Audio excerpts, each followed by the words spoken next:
అందరికీ నమస్కారం అండి. ఒక చిన్న విత్తనం ఇలా ఆరోగ్యకరమైన పంటగా మారితే ఎలా ఉంటుంది చూడండి. ఈరోజు మళ్ళీ చిక్కుడుకాయలు కోస్తున్నానండి. ఇన్నిసార్లు వస్తాయని అనుకోలేదండి. ఈ చిక్కుడు మొక్కలు చల్లని వాతావరణంలో చాలా బాగా పెరుగుతాయండి.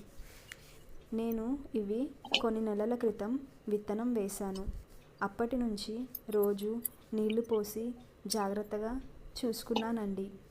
మొదట చిన్న మొలక, తర్వాత అందమైన పూలు, ఇప్పుడు ఇలా కాయలు. ప్రకృతి చేసే మ్యాజిక్ ఇదే అండి. ఈ కాయల లోపల వరుసగా ఉన్న గింజలు ఎంత అందంగా ఉంటాయండి. ఇదే హార్వెస్ట్లో బెస్ట్ పార్ట్ అండి. ఇంట్లో పెంచినవి కావడంతో రుచి కూడా చాలా తాజాగా ఉంటుందండి. ముఖ్యంగా ఈ మొక్కలు నేలలో నైట్రోజన్ని పెంచి భూమి ఫర్టిలిటీని కూడా మెరుగుపరుస్తాయండి. అంటే మనకు మాత్రమే కాదండి, మన నేలకు ఉపయోగమే. గార్డెనింగ్ అంటే కేవలం కూరగాయలు కాదండి, అది ఓర్పు, ఆనందం, సంతృప్తి. ప్రతిరోజు నీళ్లు పోసి చూసుకుంటూ ఉంటే కోత రోజు ఇలా సంతోషాన్ని ఇస్తుందండి.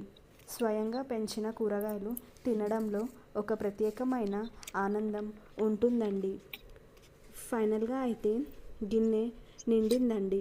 మీరు కూడా ఇంట్లో ఏదైనా కూరగాయలు పెంచుతున్నారా? కమెంట్లో నాకు చెప్పండి. ఇలాంటి గార్డెనింగ్ వీడియోస్ మరిన్ని చూడాలంటే లైక్ చేయండి, సబ్స్క్రైబ్ చేయండి.